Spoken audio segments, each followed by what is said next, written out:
আজকের প্রথম প্রশ্নে তোমরা এই আওয়াজটিকে ভালো করে শোনো।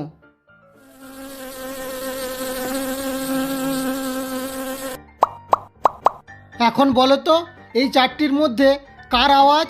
যদি তোমরা বলতে পারো তাহলে উত্তরটা দেখার আগে তোমাদের উত্তরটা কমেন্ট করো।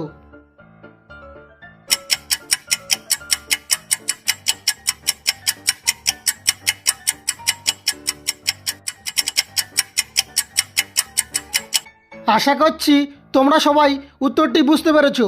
এখানে সঠিক উত্তরটি হবে মৌমাছি।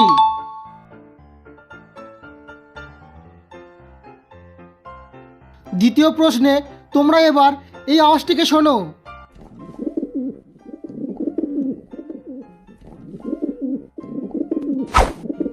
এখন বলো পায়রা, পেঁচা, ঘুঘু এবং কোয়েল এই চারটি পাখির মধ্যে কোন পাখির আওয়াজ?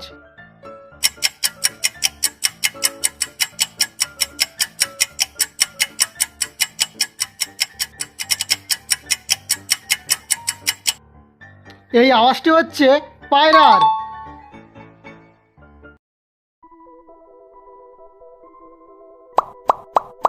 এবার এই প্রশ্নে তোমাদেরকে একটি কবিতার নাম গেস করতে হবে। তো এই ছবিগুলিকে তোমরা ভালো করে দেখো আর গেস করো এখানে একটি কবিতার নাম কি হতে পারে।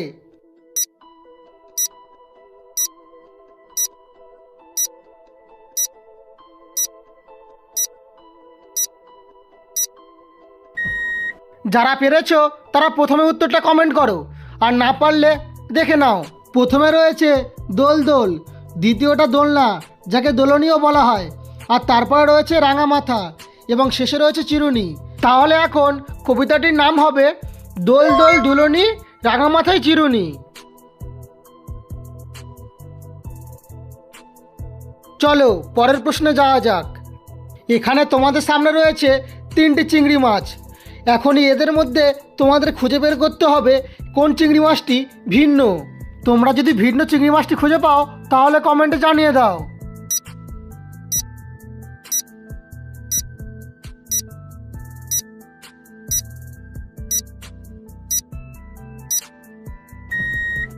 তোমরা যদি একটু ভালো করে খেয়াল করো তাহলে বুঝতে পারবে এখানে 1 নম্বর চিংড়ি মাছটি ভিন্ন রয়েছে, কারণ এই দুটি চিংড়ি মাছের পিঠে সাদা দাগ রয়েছে, কিন্তু 1 নম্বর চিংড়ি মাছের পিঠে কোনো সাদা দাগ নেই।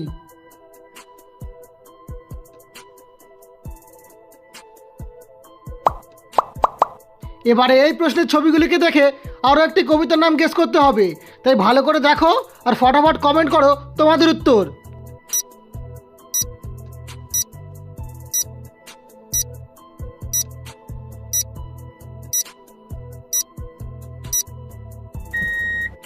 এখানে না পারার তো কোনো প্রশ্নই ওঠে না, কারণ প্রথমে রয়েছে তাঁতির, এটা ঘর, এটা ব্যাঙ, আর শেষে রয়েছে বাসা।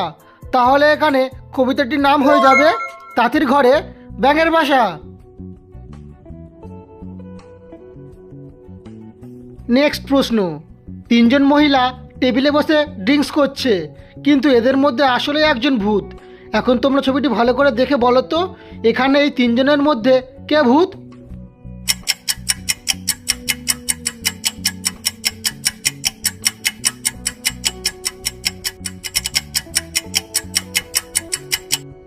এখানে নীল রঙের ড্রেস পরা যে মেয়েটি বসে আছে সেই হচ্ছে ভূত, কারণ তোমরা যদি এই আয়নাটি ভালো করে লক্ষ্য করো তাহলে দেখতে পাবে সেখানে 3 জনের মধ্যে 2 জনের প্রতিচ্ছবি দেখা যাচ্ছে, কিন্তু এই মেয়েটির কোনো প্রতিচ্ছবি দেখা যাচ্ছে না। আর এর থেকেই বোঝা যায় যে এই মেয়েটি আসলেই ভূত। তো গাইস, ভিডিওটি দেখার পর তোমাদের যদি একটু ভালো লেগে থাকে তাহলে ভিডিওতে একটি লাইক করে চ্যানেলটি সাবস্ক্রাইব করে দেবে এরকম মজার ভিডিও আরও দেখতে। চলো এবার পরের প্রশ্নে যাওয়া যাক। এবার এই ছবিটাকে দেখে বলো তো এখানে কবিতাটির নাম কি হতে পারে? যদি তোমরা উত্তরটি গেস করতে পারো তাহলে কমেন্টে জানিয়ে দাও।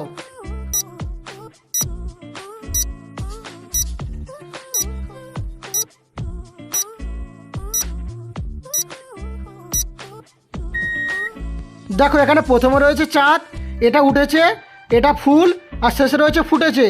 তাহলে এখানে কবিতাটির নাম হয়ে যাবে চাঁদ উঠেছে ফুল ফুটেছে। তো গাইস, আজকের ভিডিওতে করা কোন প্রশ্নটি তোমাদের সবচেয়ে বেশি ভালো লেগেছে কমেন্টে অবশ্যই জানাও। আর তোমাদের যে প্রশ্নটি সবচেয়ে বেশি পছন্দ হবে আমি সেই ধরনের প্রশ্ন নিয়ে আসবো। তাই আর বেশি দেরি না করে ভিডিওতে একটি লাইক করে চ্যানেলটি সাবস্ক্রাইব করে রাখো এরকম ভিডিও দেখার জন্য।